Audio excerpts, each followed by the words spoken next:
तो कहानी स्टार्ट होती है 2024 से, जब मैंने सोचा कार सीख लेते हैं, कार को परचेज कर लेते हैं, क्योंकि जो पुराने वाला घर था वहाँ पे पार्किंग की सुविधा नहीं थी।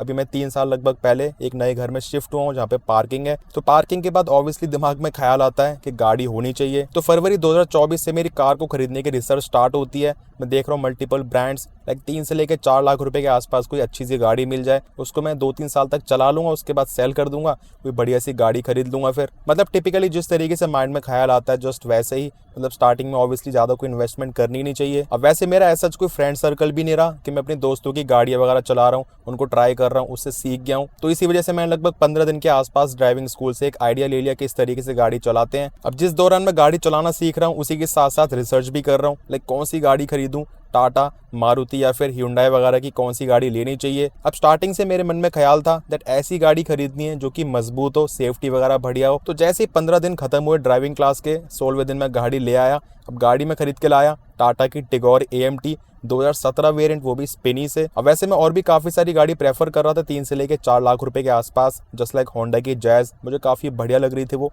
स्पेशियस कार थी, फिर उसकी कोई अच्छी डील मिल नहीं पा रही थी। इसी के साथ मुझे एक मारुति की स्विफ्ट मिली थी, 5,30,000 रुपए के आसपास उसकी प्राइस थी, 2018 वेरिएंट था, AMT वेरिएंट थी। बट उस टाइम पे मुझे 5,30,000 रुपए काफी ज्यादा लग रहे थे, एंड उसी के साथ वहाँ पे जो सेफ्टी वाला फैक्टर था मारुति की कार्स के साथ, वो भी काफी बड़ा डाउट था, सो मैंने उसको स्किप कर दिया। अब टाटा टिगोर मैंने ऐसे परचेज करी, मैं रोहिणी में कार्स 24 एंड स्पिनी पे गया, मैंने कहा कोई बढ़िया सी गाड़ी दिखा दो यार, 3 से लेकर 4 लाख रुपए के आसपास। तो इस तरीके से मैंने टाटा की गाड़ी देखी। अब ऑब्वियसली जब मैं गाड़ी चलाना सीखा हूँ तो मैं बहुत ज़्यादा चीज़ों को जज नहीं कर पाऊंगा।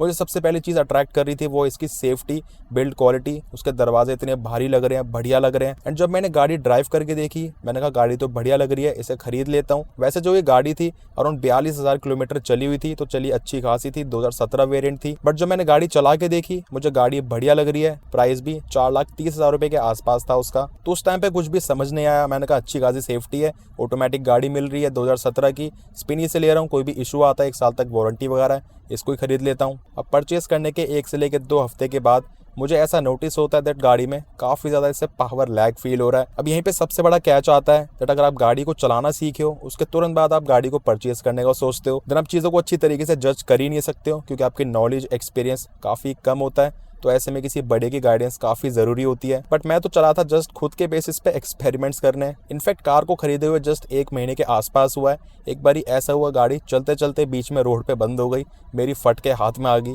मतलब सोच के देखो, जो बंदा अभी गाड़ी चलाना सीखा है, ज़्यादा कोई एक्सपीरियंस भी नहीं है, उस पर क्या बीतेगी। फिर जैसे तैसे मैंने गाड़ी को बंद करा, दोबारा से स्टार्ट करा, तो वो लकीली स्टार्ट हो गई थी। देन उसके बाद दोबारा से एक बारी में पेट्रोल डलवाने गया, तो उस टाइम पे भी गाड़ी बंद हो गई। मेरे दिमाग थोड़ा सा फिरने लग गया, मैंने कहा यार कोई रिलायबल चीज़ तो है नहीं, इसको मैं हाईवे वगैरह पे लेके जाऊँ फैमिली के साथ, मेरी बहुत गंदी नाक कट जाएगी। देख क्या खरीद के लाया। अब 2-3 बार ये चीज़ हुई, मैंने इसको अवॉइड कर दिया। बट जैसे जैसे मैं गाड़ी को और ज़्यादा चलाता जा रहा हूँ, एक्सपीरियंस बढ़ता जा रहा है। लाइक ट्रैफिक वाली कंडीशन में एकदम से पावर चाहिए, तो वो AMT, वो भी टाटा का 3 सिलेंडर इंजन, आप मानोगे नहीं इतना ज़्यादा लैग, इतना ज़्यादा जर्की था वो। एंड बिकॉज ऑफ AMT मेरी गाड़ी ठुकते ठुकते 2 से लेकर 3 बार बची थी। मैं बैक कर रहा हूँ, पावर नहीं आ रही है, फिर रेस दिए, एकदम से ज़्यादा रेस हो गई, पीछे गाड़ी टच होते होते बची। एंड इसी के साथ ट्रैफिक में भी काफ़ी बार ऐसा हुआ दैट रोड पे थोड़ा इंक्लाइंड है, अब गाड़ी में पावर आ ही नहीं रही है, कम पैडल दे के उसके बाद थोड़ी ज़्यादा पावर दे रहे हैं, तो अचानक से आगे बढ़ रही है। काफ़ी जर्की एक्सपीरियंस था। मैं इन सभी चीज़ों से इतना ज़्यादा परेशान हो गया था, लिटरली ऐसा लग रहा था मैंने एक टेंशन खरीद ली है, ना कि गाड़ी। फिर मैंने यूट्यूब पे देखना, रिसर्च करना स्टार्ट करा, लाइक बेस्ट गाड़ी कौन सी है। मुझे पैसों से कोई मतलब नहीं था, ऑब्वियसली मेरा बजट है या नहीं है, मैं ये चीज़ सोच ही नहीं रहा था। मुझे ये था कि बेस्ट ऑटोमेटिक कौन सा होता है, मुझे एक्सपीरियंस करना है एक बारी, जस्ट मुझे पता करना है मैं कहाँ जी रहा हूँ, एंड जो चीज़ मैं चला रहा हूँ इसके मुकाबले वो चीज़ किस लेवल पे है, लोग उसकी तारीफ क्यों कर रहे हैं। तो बहुत सारी वीडियोस को देखने के बाद, आर्टिकल्स वगैरह पढ़ने के बाद, टीम BHP, रेडिट, एक ही चीज़ के लोग इतनी ज़्यादा तारीफ कर रहे थे, वो था 1.5 TSI विद DSG, जो कि आपको टाइगुन, वर्टस, कुशाक, स्लाविया में मिलता है। अब मैंने कहा नई गाड़ी 20-22 लाख रुपए की आती है, पुरानी 14-15 लाख रुपए की मिल रही थी। एंड जो गाड़ी मेरे पास थी उसके बाद मुझे ऐसा लग रहा था बहुत ज़्यादा जंप हो जाएगा, काफ़ी ज़्यादा पावर है, इतनी पावर का मैं करूँगा क्या। बट दिमाग में मेरे घुस चुका था कि इसको एक्सपीरियंस करना है। तो एक बार स्पिनी पे मैंने टेस्ट ड्राइव ली स्लाविया 1.5 DSG की। गाइस मानोगे नहीं, उसको चलाने के बाद मैं बावला हो गया था। गाड़ी को चलाने के बाद मुझे ऐसा फील हुआ दैट पावर, गियर शिफ्टिंग क्या होती है, कंट्रोल क्या होता है, एवरीथिंग में एकदम ही पागल हो चुका था। अब वैसे वो होम टेस्ट ड्राइव थी, बट वो पर्सन काफी दूर से आया था, द्वारका से आया था। अब मेरा उस गाड़ी को छोड़ने का मन नहीं कर रहा था। मैंने कहा वापस जाओगे, मुझे साथ ले चलो गाड़ी में, मुझे उस जगह पे कुछ काम है। अब मैं झूठ बोल रहा था, ऐसा कुछ काम वाम नहीं था, मुझे था गाड़ी में बैठना है, एक्सपीरियंस करना है। मतलब चीज मुझे इतनी ज्यादा पसंद आ गई थी यार वो। अब गाड़ी में बैठे बैठे मेरे मन में यही ख्याल था, मैं इस गाड़ी में ज्यादा से ज्यादा बैठ पाऊं। मतलब क्या ही लेवल लग रहा था, हर चीज एकदम ही टॉप नॉच, वो टॉप मॉडल था। अब उसकी आस्किंग प्राइस 16.5 लाख रुपए के आसपास थी। वो चीज़ मेरे लिए बहुत ज़्यादा मुश्किल हो रही थी यार, अचानक से ही। मतलब 4 गुना बजट में कैसे बढ़ाऊं। तो जैसे तैसे मैंने उसको माइंड से निकाला। उसके बाद मैंने सोचा एक नई गाड़ी तो लेनी है, ये तो कंफर्म है, इसको मैं सेल करूंगा। अब मैंने उस दौरान इतनी सारी गाड़ियां चलाई, लाइक किया सोनेट 1 लीटर टर्बो, मुझे ठीक ठाक लगी। उसके बाद मैंने एलिवेट चलाई, सीवीटी, होंडा सिटी चलाई, फ्रॉन्क्स का टर्बो वेरिएंट चलाया, i20 N-line चलाई। सारी गाड़ियां चलाने के बाद जो चुल थी जर्मन गाड़ी की मेरे अंदर से निकल नहीं पा रही थी।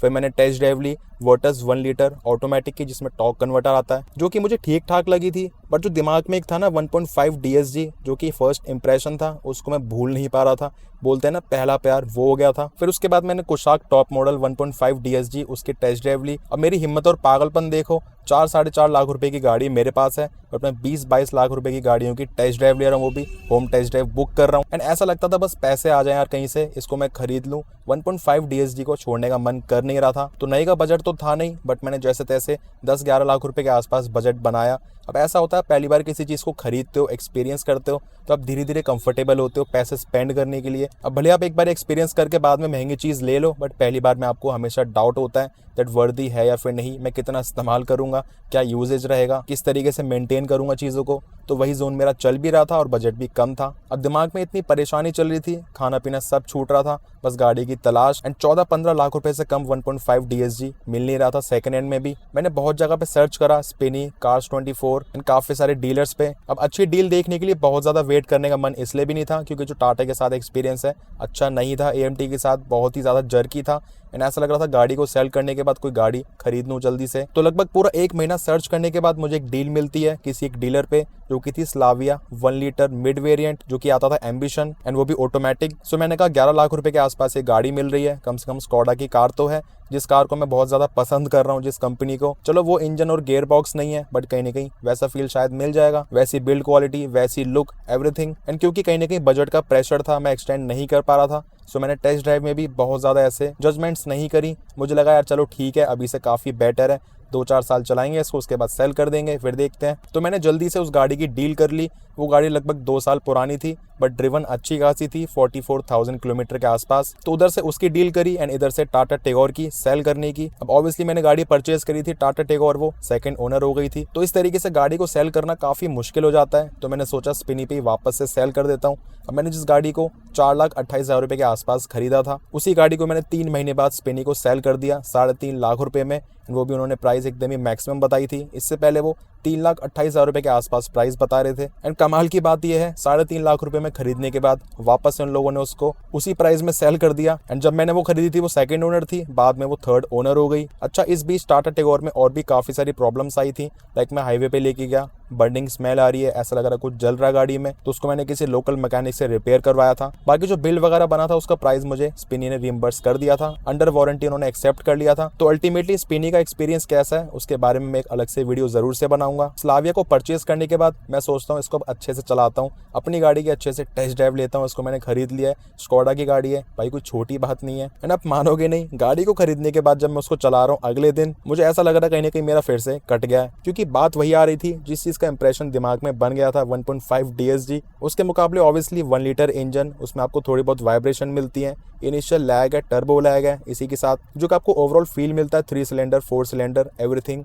काफी डिफरेंट है। अब वो भी अपने आप में काफी बढ़िया इंजन है, अच्छी खासी पावर दे देता है। बट इंजन के अलावा भी काफी सारी और चीजें एक्सपीरियंस हो रही थी, जस्ट लाइक ब्रेक नॉइज, इतनी ज्यादा ब्रेक नॉइज, लाइक थोड़ी बहुत चढ़ाई पे या फिर ढलान पे जैसे गाड़ी बैक वगैरह कर रहे हैं तो ऐसे कर कर करके बहुत ज्यादा आवाज आती है, काफी नॉइज आती है 1 लीटर वेरिएंट्स में जो कि ऑटोमेटिक है। अच्छा, इसी के साथ एसी की परफॉर्मेंस भी ज्यादा एडिक्वेट नहीं लग रही थी, बट मैं सारी चीजों को छोड़ के तब भी उस गाड़ी को इस्तेमाल कर रहा था, क्योंकि आई थिंक मेरा मेन फोकस तब भी इंजन, गियर बॉक्स, इन सभी चीजों पे था। स्लाविया को खरीदने के बाद जब मैं स्कोडा पे उसकी थर्ड सर्विस करवाने जाता हूँ, वहाँ पे खर्चा भी फिर अच्छा खासा बन गया। लाइक जो ब्रेक पैड्स थे, डिस्क थे, वो चेंज हुए। एंड इसी के साथ मैंने स्लाविया को खरीदने के बाद उसके एक्सटेंडेड वारंटी, उसका सर्विस पैक सब कुछ ले लिया था। मुझे लगा मैं इस गाड़ी को लंबे समय तक चलाऊंगा। उसके टायर वगैरह भी बदलवा लिए थे, कॉन्टिनेंटल UC6 लगवा लिए थे, जो कि 34,000 रुपीज़ के आसपास आए थे। अब गाड़ी मैंने खरीद ली है, बट उसके बाद भी मेरी रिसर्च खत्म नहीं हो रही है। मे बी ऐसा लग रहा है दैट अपनी परचेज को मैं जस्टिफाई करने की कोशिश कर रहा हूँ, उससे सेटिस्फाई होना चाह रहा हूँ एंड देखना चाह रहा हूँ इसके मुकाबले इसी बजट में कोई और बेहतर चीज़ तो नहीं है। मैं अलग अलग तरह की गाड़ियों की टेस्ट ड्राइव ले रहा हूँ, just like Audi A3,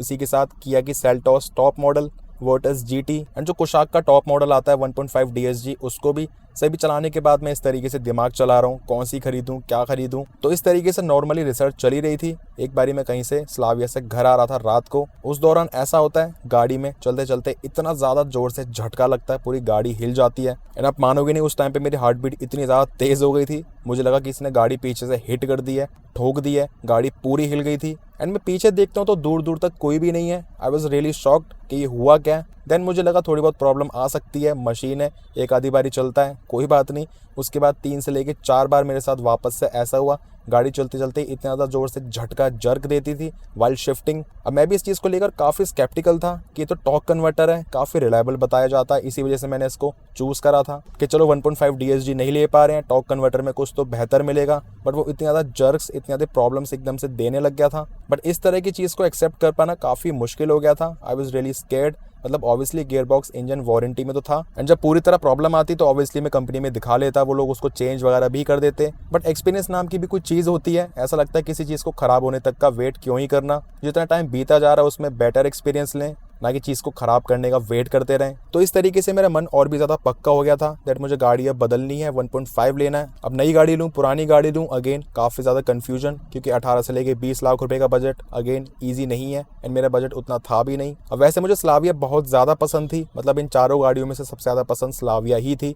looks में, इंटीरियर वगैरह भी उसका बढ़िया लगता था। बट ऐसा लगा कि यार वही गाड़ी अभी चला रहा हूँ, वही बाद में ले लूँगा तो कुछ ज़्यादा चेंज ही नहीं होगा, ऐसा लगेगा कुछ बदला ही नहीं है, तो इससे अच्छा वर्टस GT लेता हूँ। बट क्योंकि मेरी रनिंग शहर में बहुत ही ज़्यादा है, दिमाग में ये भी था कुशाक, टाइगुन, इनको भी क्यों ना देख लूँ, क्योंकि इनका साइज़ काफ़ी बढ़िया है सिटी के हिसाब से एंड थोड़ी ये ऊंची भी है, SUV वाला फील है, तो विजिबिलिटी वगैरह भी थोड़ी बेटर रहती है टाइट स्पेसेस में। अब टाइगुन की एकदम ही लीस्ट प्रेफरेंस थी, मुझे इसकी लुक बहुत ज़्यादा कोई अपील नहीं करती थी, तो मैंने कुशाक को चला के देखा। अब कुशाक को चलाने में टू बी फ्रैंक मुझे कुछ ज़्यादा मज़ा आया नहीं। मतलब ऐसा लग रहा था जो फन टू ड्राइव एलिमेंट है वो स्लाविया में ज़्यादा है, तो मैं कहीं ना कहीं उस चीज़ में डाउनग्रेड कर रहा हूँ पैसे ज़्यादा डाल के भी, क्योंकि इंजन गियर बॉक्स अपनी जगह है, but body type, suspension, tuning, सारी चीज़ें बहुत मैटर करती हैं ड्राइविंग में। तो 3-4 महीने पहले मुझे एक स्लाविया की डील मिलती है उसी डीलर पे जिससे मैंने वो वाली पुरानी वाली स्लाविया खरीदी थी। अब 11 लाख रुपए के आसपास, 4 साल पुरानी 1.5 DSG, 45,000 किलोमीटर के आसपास ड्रिवन। मुझे लगा यार प्राइसिंग तो काफ़ी बढ़िया है, इस गाड़ी को चला के देखता हूँ अगर कम प्राइस में मुझे थोड़े बहुत पैसे ऐड करके 1.5